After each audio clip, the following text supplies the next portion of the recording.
तो पहला प्रश्न जो कि क्वेश्चन पेपर का 41वां प्रश्न है स्टूडेंट्स, इसमें किसी बहुपद का एक ग्राफ दिया गया है और हमें बताना है कि इस बहुपद के शून्य कितने होंगे। तो ये बड़ा ही आसान प्रश्न है।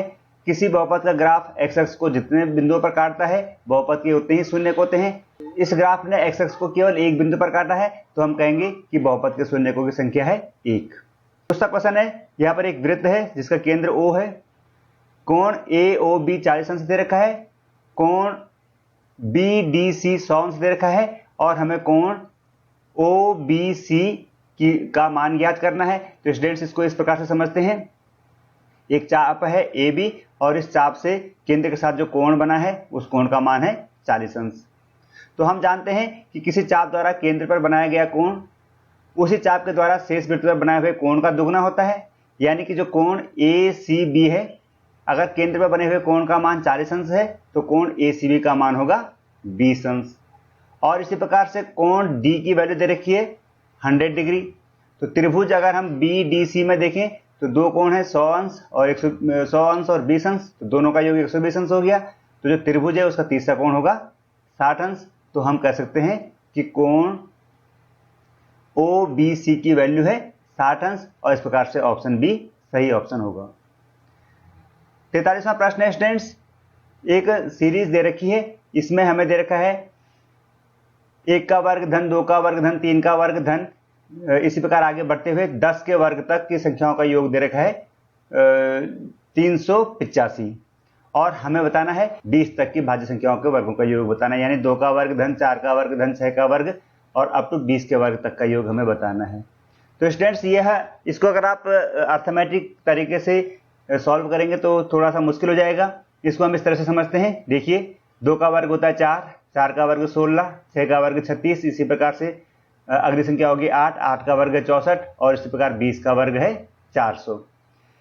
इनकी एक विशेषता है कि इनमें 4 कॉमन आ रहा है, तो अगर आप 4 को कॉमन लेंगे तो ब्रैकेट के अंदर बच जाएगा 4 1 4, 4 4 16, 4 9 36, 4 16 64 और लास्ट में आ जाएगा 100 टाइम्स। अब आप ब्रैकेट में देख रहे हैं स्टूडेंट्स 1 4 9 16 और 100 हैं। इनको अगर हम पूर्ण वर्ग संख्या, ये पूर्ण वर्ग संख्या है, इनको हम इस तरह से लिख सकते हैं 1 का वर्ग धन 2 का वर्ग धन 3 का वर्ग धन 4 का वर्ग और इसी प्रकार लास्ट में 10 का वर्ग तक।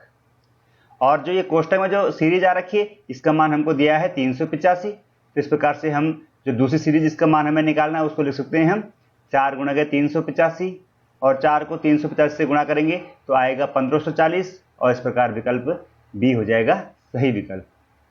44वां प्रश्न है स्टूडेंट्स इस क्वेश्चन पेपर का, एक बहुपद दे रखा है 2x square plus 5x plus के और इसके शून्य कहें अल्फा और बीटा। हमें alpha square plus alpha beta is equal to 21/4 दे रखा है, तो के का मान निकालना है। तो इसको समझने के लिए आइए यहाँ पर हल करते हैं इसे। हम जानते हैं कि किसी बहुपद के शून्यकों का योग होता है -b/a। तो यहाँ पर b की वैल्यू है 5 और a की वैल्यू है 2, तो अल्फा प्लस बीटा हो गया -5/2। और शून्यकों का गुणन होता है alpha into beta is equal to c/2। c की जगह यहाँ पर k है और a की जगह 2 है, तो alpha plus beta is equal to जाएगा k/2। अब स्टूडेंट्स अल्फा प्लस बीटा का अगर हम होल स्क्वायर करेंगे तो हम लिखेंगे अल्फा प्लस बीटा का whole square is equal to 5 का वर्ग बटे 2 का वर्ग यानी 25/4। a प्लस बी के होल स्क्वायर से खोलेंगे तो ये हो जाएगा alpha square plus beta square plus 2 alpha beta is equal to 25/4। अब आप देखते हैं यहाँ पर क्वेश्चन में alpha square plus beta square plus alpha beta दिया हुआ है 21/4, यहाँ पर 2 अल्फा बीटा है, तो हम क्या करेंगे लेफ्ट हैंड साइड में भी अल्फा बीटा घटा देंगे और राइट हैंड साइड में भी अल्फा बीटा घटा देंगे। तो हमारे पास आएगा लेफ्ट हैंड साइड में alpha square plus beta square plus alpha beta, 2 alpha beta में से 1 अल्फा बीटा घटा दिया और यहाँ 25/4 माइनस अल्फा बीटा आ जाएगा। अब जो ये लेफ्ट हैंड साइड में आ गया alpha square plus beta square plus alpha beta, इसका मान है 21/4 और जो अल्फा बीटा है इसका मान है k/2। तो यहाँ से हमारे पास इक्वेशन आ गई 21/4 is equal to 25/4 minus k/2, alpha beta is equal to k/2। इसको अगर हम एलसीएम लेकर के हल करते हैं तो हमारे पास आएगा 21/4 is equal to 25 minus 2k/4 और डिनोमिनेटर में दोनों जगह 4 है, ये कैंसिल हो जाएंगे।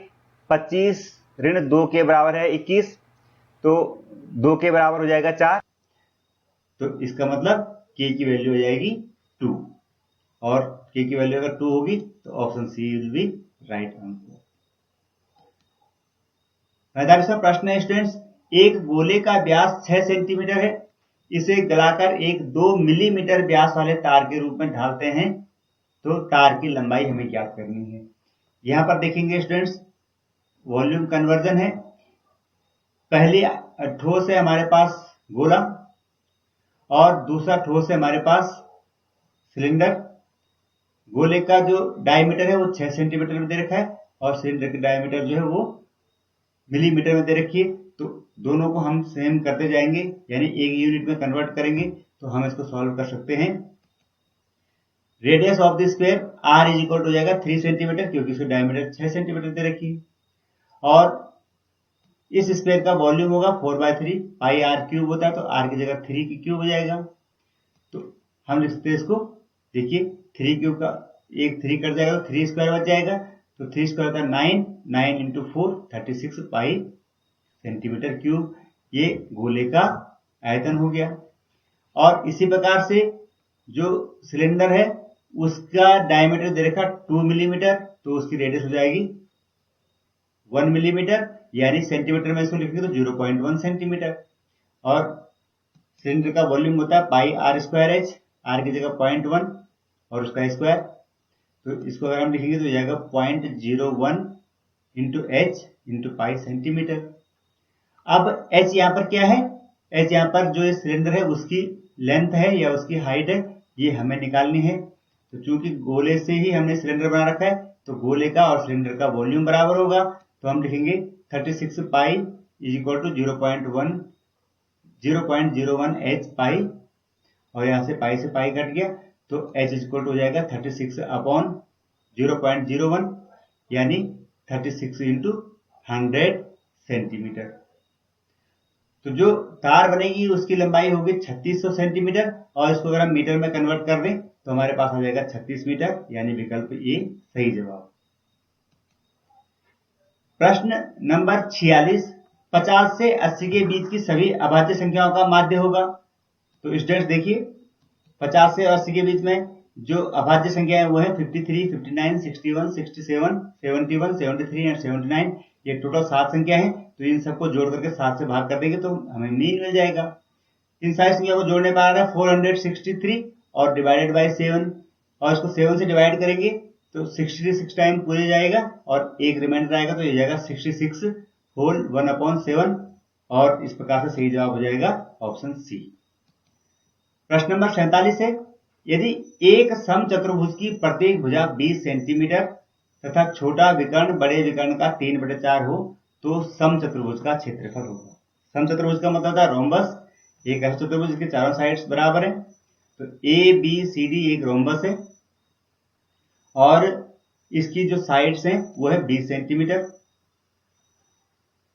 अब हमें ये दिखा रखा है कि इसका जो छोटा विकर्ण है वो बड़े विकर्ण का 3/4 है। तो सपोज अगर बड़ा विकर्ण है x, यानी DB अगर हम बड़ा विकर्ण मान रहे हैं, ये x है, तो छोटा विकर्ण होगा 3x/4। और स्टूडेंट्स आप ये भी जानते हैं कि जो रोम्बस होता है यानी समचतुर्भुज होता है, उसके जो डायगोनल हो AC और DB, ये दोनों एक तो बाइसेक्ट करते हैं एक दूसरे को, और दोनों के बीच में 90 अंश का कोण भी बनता है जब ये बाइसेक्ट करते हैं। तो इस प्रकार से हम देख सकते हैं कि AO और OC बराबर हो जाएंगे और DO और OB बराबर हो जाएंगे। तो इस प्रकार से अगर DB x है तो DO हम लिखेंगे x/2, और AC है 3x/4, तो अगर हम OC लेना चाहेंगे तो इसका भी आधा हो जाएगा, यानी 3x/8 हो जाएगा। तो हम लिख सकते हैं OC = 3x/8। और जो ट्राइंगल है DOC, ये राइट एंगल ट्राइंगल होगा, यानी ये वाला 90 अंश है, क्योंकि जो डायगोनल है वो परपेंडिकुलरली बाइसेक्टर होते हैं, तो यहाँ पर 90 अंश का कोण बनेगा। तो इस प्रकार से DOC हमारे पास एक राइट एंगल ट्राइंगल हो गया, जिसका विकर्ण है 20 सेंटीमीटर और दो साइड्स इसकी हो गई, ये साइड हो गई x/2 और ये साइड हो गई 3x/4। अगर हम यहाँ पर पाइथागोरस प्रमेय लगाते हैं तो 20 का वर्ग हो जाएगा x/2 का वर्ग और 3x प्लस 3x/8 का वर्ग। तो हम लिख सकते हैं 20 का वर्ग 400 बराबर x²/4 प्लस 9x²/64। इसको सॉल्व करेंगे तो ये हो जाएगा 16x² प्लस 9x² यानी 25x² और एलसीएम हो जाएगा 64। यहाँ से सब ये पूर्ण वर्ग संख्या है, सबका स्क्वायर रूट करेंगे तो 400 का स्क्वायर रूट 20, 25x² का स्क्वायर रूट हो जाएगा 5x और 64 का स्क्वायर रूट 8। तो यहाँ से हमें मिल गया x इज इक्वल टू 32, जो कि पहला विकर्ण है समचतुर्भुज का, और दूसरा विकर्ण उसका 3x/4 है, तो दूसरा विकर्ण हो जाएगा 24 सेंटीमीटर, इसको हम कहेंगे D2। और अब समचतुर्भुज का क्षेत्रफल हमें निकालना है, तो हम जानते हैं समचतुर्भुज का क्षेत्रफल होता है दोनों विकर्णों का गुणनफल बटे 2। तो एक विकर्ण है 32, एक है 24, इन दोनों को गुणा करके 2 से भाग दे देंगे, तो हम लिखेंगे एरिया इज इक्वल टू 32 × 24/2 और उसको सॉल्व करेंगे तो आएगा 384 सेंटीमीटर स्क्वायर और ऑप्शन होगा ए। राइट स्टूडेंट्स, क्वेश्चन नंबर 48, ये ज्योमेट्री से संबंधित सवाल है। इस सवाल में स्टूडेंट्स एक ट्राइंगल है ABC और इसकी साइड BC के पैरेलल एक साइड DE है और AD साइड दे रखी है 5 सेंटीमीटर और AD और DB का रेशियो 5:4, यानी कि ये 5 AD बराबर है 5, तो DB बराबर होगा 4। और हमें निकालना है ट्राइंगल DEF और ट्राइंगल BFC का या CFB का क्षेत्रफलों का अनुपात।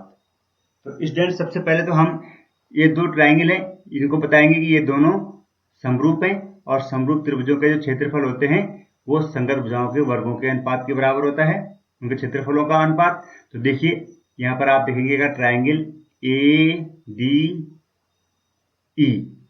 की साइड अगर 5 है तो जो ट्राइंगल होगा ABC उसकी साइड हो जाएगी 5 और 4 9। तो ट्राइंगल ADE और ट्राइंगल ABC की जो भुजाओं का अनुपात है वो है 5:9। ठीक है, तो DE रेशियो BC बराबर है 5:9, DE रेशियो BC बराबर में 5:9 लिख लेंगे क्योंकि छोटे ट्राइंगल की साइड से DE छोटे ट्राइंगल की साइड है और BC बड़े ट्राइंगल की साइड है। तो इनके क्षेत्रफलों का अनुपात हो जाएगा 5 का अनुपात 25, 5 का वर्ग 25 और 9 का अनुपात 81। तो जो सही जवाब होगा वो होगा 25:81 यानी option B. Question number 49 students trigonometry से संबंधित है। Sine A plus sine square A is equal to 1 दे रखा है, तो हमें cos square A plus cos to the power 4A का मान निकालना है। तो इस सवाल को हम समझते हैं। देखिए sine A plus sine square A equal to 1 है। यहाँ से अगर आप इस साइन स्क्वायर A को पक्षांतर करते हैं तो हमें मिलेगा sine A is equal to 1 minus sine square A, और students 1 minus sine square A को हम जानते हैं लिख सकते हैं कॉस स्क्वायर A। तो हमारे पास हो जाएगा साइन A बराबर cos square A। Cos square A बराबर हो गया साइन A, तो cos to the power 4A हो जाएगा साइन स्क्वायर A। तो अब जो हमें दिया गया है cos square A plus cos 4A की वैल्यू निकालनी है। तो cos square A plus cos 4A बराबर हो जाएगा कॉस स्क्वायर A और 1 plus cos square A common ले लाइन से, और यहाँ से हम लिखेंगे कॉस स्क्वायर A की जगह साइन A और 1 प्लस कॉस स्क्वायर A की जगह फिर से 1 प्लस साइन A। ब्रैकेट को खोलेंगे तो हमें मिलेगा sine A plus sine square A, वही चीज आगे जो पहले थी, और sine A plus sine square A की वैल्यू है 1। तो इस प्रकार से हम लिख देंगे option B is the right option. ठीक है स्टूडेंट्स, क्वेश्चन नंबर 50, एक शंकु अर्धगोला और बेलन के आधार तथा ऊंचाई समान है तो उनके आयतनों का अनुपात क्या होगा। देखिए स्टूडेंट्स, राइट सर्कुलर सिलेंडर का जो वॉल्यूम होता है वो होता है 1/3 पाई r स्क्वायर h, और हेमीस्फीयर यानी अर्धगोले का होता है 2/3 पाई r स्क्वायर h, और चूंकि r और h दोनों बराबर है तो उसको पाई r क्यूब लिख सकते हैं, इसको भी पाई r क्यूब लिख सकते हैं। और वॉल्यूम का जो होता है वो होता है पाई r स्क्वायर h, और आर एच बराबर उसको पाई r क्यूब लिख लेंगे। तो शंकु का आयतन हो गया 1/3 पाई r क्यूब, अर्धगोले का होगा 2/3 पाई r क्यूब, और सिलेंडर का हम 3/3 पाई r क्यूब भी लिख सकते हैं। तो इस प्रकार से अगर हम इनका अनुपात देखें तो शंकु अर्धगोला और सिलेंडर का जो अनुपात आ रहा है 1:2:3, और इस प्रकार से जवाब हो गया ऑप्शन सी। प्रश्न नंबर 51 है, समीकरण युग्म x plus 2y is equal to -5 और -3x -6y is equal to -1 कि हमें बताने हैं कि इसके हल किस प्रकार के होंगे। तो इसके लिए देखेंगे जो समीकरण दे रखे हैं उनकी तुलना करेंगे अगर, तो हमें मिलेगा a1 इक्वल टू x का गुणांक है 1, b1 इक्वल टू y का गुणांक यानी 2 और c1 इक्वल टू अचर पद यानी ऋण 5। इसी प्रकार अगर आप a2 देखते हैं तो -3, b2 है -6 और c2 है -1। गुणांकों का अनुपात निकालते हैं, a1/a2 बराबर है -1/3, b1/b2 भी है 2/-6 है तो इसको भी हम -1/3 लिख सकते हैं, और c1/c2 है -5/1 यानी 5। तो स्टूडेंट्स यहाँ पर हम क्लियरली लिख रहे हैं कि a1/a2 बराबर है b1/b2, लेकिन c1/c2 के बराबर नहीं है। तो ऐसी कंडीशन में कि जब a1/a2 और b1/b2 बराबर हो जाते हैं लेकिन c1/c2 उनसे अलग है, तो इस प्रकार के जो समीकरण युग्म हैं वो समांतर रेखाएं होती हैं और उनका कोई भी हल नहीं होता। तो हम कह सकते हैं कि option D is the right option. Question number 52 है स्टूडेंट्स, एक चित्र दे रखा है और इसमें PA और PB वृत्त की दो स्पर्शरेखाएं यानी PA और PB दो स्पर्शरेखाएं हैं। O वृत्त का केंद्र है तथा APB बराबर 80 अंश है। APB यानी ये वाला एंगल है 80 अंश, और हमें कोण AOP का मान निकालना है, इस वाले कोण का मान हमें निकालना है। तो स्टूडेंट्स हम जानते हैं कि स्पर्शरेखाओं के बीच का कोण और स्पर्श बिंदु से खींची गई त्रिज्याओं के केंद्र के साथ बनाया गया कोण, ये दोनों कोण समपूरक होते हैं, यानी इन दोनों का टोटल होता है 180 अंश। तो APB है 80 अंश, तो AOB हो जाएगा 100 अंश। और अगर हम ये देखें कि AOP और BOP दोनों सर्वांग समत्रिभुज हैं, तो O और AOP और POB दोनों कोण बराबर होंगे, अर्थात अगर ये x है तो ये वाला भी x होगा, और इन दोनों को जोड़ के आ रहा है 100, तो 2x इक्वल टू हो गया 100, तो x इक्वल टू हो जाएगा 50, और यहाँ पर जो ऑप्शन है डी ये हो जाएगा राइट ऑप्शन। क्वेश्चन नंबर 53, दो समरूप त्रिभुजों की भुजाएं 4:9 में है, इन त्रिभुजों के क्षेत्रफलों का अनुपात होगा। तो बहुत ही आसान है स्टूडेंट्स कि अगर दो त्रिभुज समरूप हैं तो उनके क्षेत्रफलों का अनुपात उनकी भुजाओं के अनुपात के वर्गों के बराबर होता है। तो यहाँ पर त्रिभुजों का अनुपात हो जाएगा 4 का वर्ग 16 और 9 का वर्ग 81, तो सही जवाब होगा ऑप्शन सी। अगला प्रश्न है, यहाँ पर एक आकृति बनी है जिसमें कि रेखा AB और CD समांतर हैं और हमें कोण दे रखा है ABO, ये वाला कोण दे रखा है 40 अंश, और CDO ये कोण दे रखा है 45 अंश, और हमें ये प्रतिवर्ती कोण O ज्ञात करना है अगर इसका मान है x। तो स्टूडेंट्स इसके लिए हम क्या करेंगे, जो ये रेखा BO है इसको हम आगे बढ़ाते हैं तो ये DC को मिलती है और इस प्रकार एक ट्रायंगल बन जाता है DOC। इस ट्रायंगल में देखेंगे ये वाला कोण 35 अंश है और ये वाला कोण हो जाएगा 40 अंश, क्योंकि यह दो समांतर रेखाओं के बीच एक तिर्यक रेखा के एकांतर कोण है, तो ये वाला कोण 40 अंश है तो ये भी कोण 40 अंश हो जाएगा। और इस प्रकार जो त्रिभुज का तीसरा कोण है 40 और 35 होता है 75, तो जो तीसरा वाला कोण है ये वाला कोण हो जाएगा 105 अंश। ठीक है स्टूडेंट्स, अब अगर आप DO भुजा को आगे बढ़ाते हैं तो देखें DO, और अगर ये यहाँ A पर मिल रही है तो ये एक सीधी रेखा बन गई। इस सीधी रेखा पर दो कोण बन रहे हैं, एक कोण है 105 अंश, तो ये दूसरा वाला कोण अगर हम इसको y मान रहे हैं तो y की वैल्यू हो जाएगी 105 प्लस y बराबर 180, तो y बराबर हो जाएगा 75 अंश, ये वाला कोण हो गया 75 अंश। और जो तीसरा कोण है इसके साथ मिला हुआ तो ये शीर्षाभिमुख कोण हो जाएंगे, तो यानी ये वाला भी 105 अंश हो जाएगा। तो अब आपको इन तीनों कोणों का योग निकालना है जो कि x है, तो इन तीनों कोणों का योग हो जाएगा 105 प्लस 105 और प्लस 75, तो यहाँ से x की वैल्यू निकल जाएगी 105 और 105 210 और 75 285, यानी विकल्प ये सही जवाब है। अगला प्रश्न है, सर्कस का एक कलाकार एक 20 मीटर लंबी डोर पर चढ़ रहा है जो अच्छी तरह तनी है और भूमि पर ऊर्ध्वाधर खंभे के शिखर से बंधी है।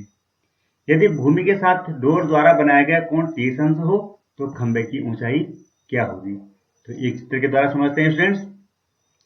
एक खंभा है जो कि ऊर्ध्वाधर खड़ा है और इसकी हाइट है h और इसके आधार से कुछ दूरी पर एक पॉइंट है और इस पॉइंट से एक रस्सी बंधी हुई है इस खंभे के टॉप में और इस रस्सी ने भूमि के साथ जो कोण बना रखा है वो है 30 अंश।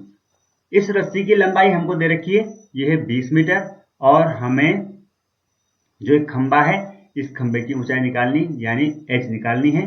तो यहाँ पर हम देखते हैं कि परपेंडिकुलर हमें दिया गया है, हाइपोटेन्यूज हमें दिया गया है और एंगल दे रखा है 30 डिग्री। तो यहाँ पर हम लिखेंगे sin 30 = h/20 p/h और sin 30 की वैल्यू होती है 1/2 तो 1/2 इक्वल हो गया h/20। तो यहाँ से हमें मिल गया h = 10 मीटर और जो खंभा है उसकी ऊंचाई हम लिखेंगे 10 मीटर है। तो विकल्प ये सही जवाब है। प्रश्न नंबर 56 है, ये प्रायिकता से संबंधित है। दो पासों को एक साथ फेंकने पर दोनों के तल में आने वाली संख्याओं का योग 4 या 6 से विभाजित होने की प्रायिकता होगी। तो देखें स्टूडेंट्स, जब आप दो डाइस को एक साथ उठाते हैं तो कुछ संभावित परिणाम होंगे आपके पास 6 × 6 यानी 36। अब आपके पास दोनों डाइस में जो अंक आ रखे हैं उनका योग 4 है, उसके संभावित परिणाम है 1 + 3, 2 + 2, 2 + 6, 3 + 1, 3 + 5, 4 + 4, 5 + 3, 6 + 2 या 6 + 6 यानी कुल कितने हो गए 9 परिणाम ऐसे हैं जिनका योग 4 आएगा और जिनका योग 6 आएगा वो परिणाम है 1, 2, 3, 4 और 5 यानी नंबर ऑफ 6 हो गए 6 परिणाम। लेकिन स्टूडेंट्स इन परिणामों में और इन परिणामों में आप देख रहे हैं कि एक परिणाम कॉमन है वो है 6 क्योंकि 6 और 6 12 होते हैं, 12 में 4 का भी भाग जाता है और 12 में 6 का भी भाग जाता है। तो ये जो परिणाम है 2 बार आ रखा है, इसकी काउंटिंग अगर हम एक ही बार करें तो हमारे पास जो अनुकूल परिणाम है वो है 9 और 6 15, लेकिन इनमें से एक कम कर देंगे तो अनुकूल परिणाम हो जाएगा हमारे पास 14। संभावित परिणाम है 36 तो प्रायिकता हो जाएगी 14/36 और 14/36 को सिंप्लीफाई करेंगे तो हो जाएगा 7/18 सही जवाब। प्रश्न 57 है, पुत्र की आयु का दुगना पिता की आयु को जोड़ने पर योगफल 90 प्राप्त होता है और पिता की आयु का दुगना पुत्र की आयु को जोड़ने पर योगफल 120 होता है। तो पिता और पुत्र दोनों की आयु क्या होगी। तो देखिए स्टूडेंट्स, आप लिखते हैं माना पुत्र की आयु है x और पिता की आयु है y। तो पहली कंडीशन है कि 2x + y = 90, पुत्र की आयु का दुगना और पिता की आयु में जोड़ने पर 90 होता है। और दूसरी कंडीशन है कि पुत्र की आयु और पिता की आयु का दुगना दोनों को जोड़ेंगे तो 120 आएगा। दो सिंपल समीकरण हो गई, इनको अगर आप सरल करेंगे तो समीकरण 1 को अगर आप 2 से गुणा करेंगे तो 2x + 4y = 240 और इन दोनों को अगर आप घटा देंगे इस समीकरण तीसरे समीकरण में से पहले समीकरण को घटा देंगे तो 3y = आएगा 150 या y = आएगा 50 और y = 50 आ गया तो हम यहाँ से निकाल सकते हैं x = 20 यानी पिता की आयु 50 वर्ष और पुत्र की आयु 20 वर्ष। सही जवाब हो जाएगा ऑप्शन बी। प्रश्न नंबर 58, ये एक बहुत ही अच्छा प्रश्न है स्टूडेंट्स और पूरे पेपर में एक स्टैंडर्ड का क्वेश्चन यही था। एक समीकरण दे रखिए 5x + 1 + 5 - x = 5 3 + 1 के मूल होंगे। तो मूल निकालने हैं इसके, एक क्वाड्रेटिक इक्वेशन पहले बनाएंगे और फिर उसको सॉल्व करेंगे। तो देखते हैं कैसे करेंगे। हमें दे रखा है 5x + 1 + 5 x = 5 3 + 1। स्टूडेंट्स इसको हम इस तरह से तोड़ सकते हैं, 5x + 1 को लिखते हैं 5x × 5 + 1 + 5 2 × 5 x = 5 का मतलब 125 और +1। अब यहाँ देखेंगे तो इसको लिखते हैं 5 × 5 और जो 5 - x इसको डिनोमिनेटर में लिखेंगे तो 5 का वर्ग होगा 25/5 बराबर 126। अब अगर आप 5 की जगह y लिख दें तो एक समीकरण बनते हैं हमारे पास 5y + 25/y = 126। क्रॉस मल्टीप्लाई करेंगे तो यहाँ आ जाएगा 5y² - 126y + 25 = 0। y की गुणा 126 से यहाँ हो जाएगी तो 126y हो गया। इसको पक्षांतर करेंगे तो यहाँ -126 आ जाएगा।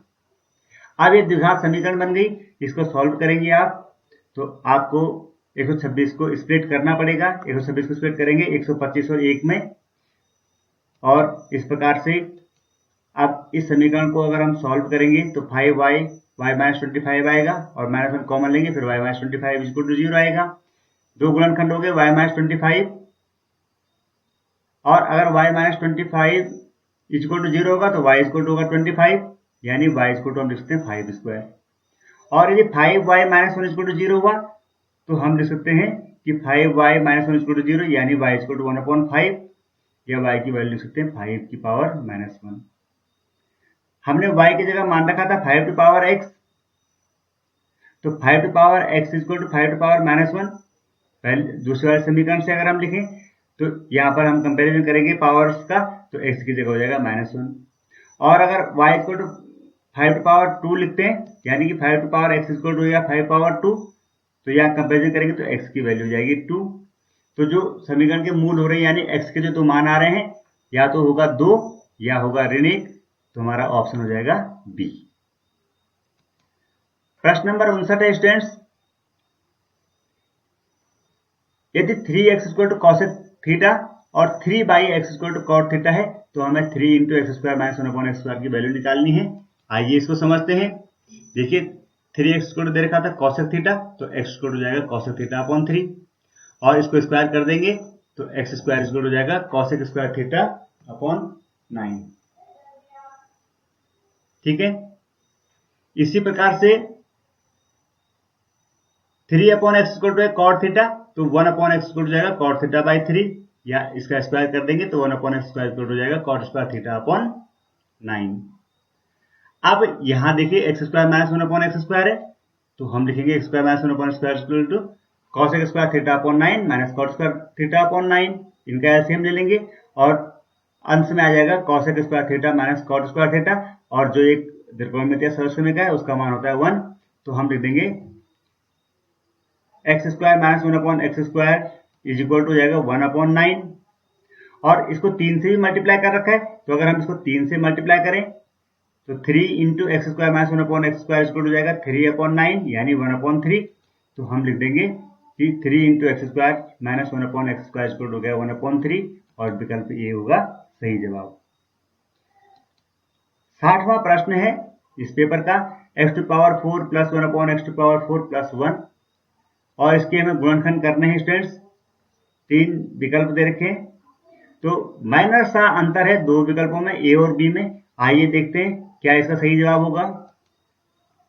x4 + 1/x⁴ + 1 को अगर हम पूर्ण वर्ग बनाएं तो x4 + 1/x⁴ जो 1 है इसको हम लिखते हैं +2 और -1। यहां से क्या होगा, ये शुरू के जो 3 टर्म्स है ये a + b के होल स्क्वायर के फॉर्म में आ गए, और हम इसको लिख सकते हैं x² + 1/x² का होल स्क्वायर और -1। अब इसको खोलेंगे तो ये a² - b² का फॉर्मूला हो गया, तो a² - b² का फॉर्मूला, यानी एक कोष्टक में a + b और दूसरे कोष्टक में a - b। x² + 1/x² + 1, a + 1, और यहाँ a - 1। अब यहाँ देखेंगे स्टूडेंट्स, x² + 1/x² + 1, इसको फिर हम तोड़ सकते हैं x² + 1/x² + 2 - 1 में, तो हम लिखेंगे x² + 1/x² + 2 - 1, क्योंकि फिर यहाँ पर एक पूर्ण वर्ग संख्या बन जाएगी, और इसको ज्यों का त्यों उतार दिया x² + 1/x² - 1। अब यहाँ देखेंगे ये हो गया x + 1/x का होल स्क्वायर -1, और ये x² + 1/x² - 1। यहाँ पर फिर से वही a² - b² का फॉर्मूला लग रहा है, और इसको खोलेंगे तो ये हो गया x + 1/x - 1 एक ब्रैकेट में, और दूसरे ब्रैकेट में x + 1/x + 1, और ये वाले टर्म ज्यों की त्यों उतार दी।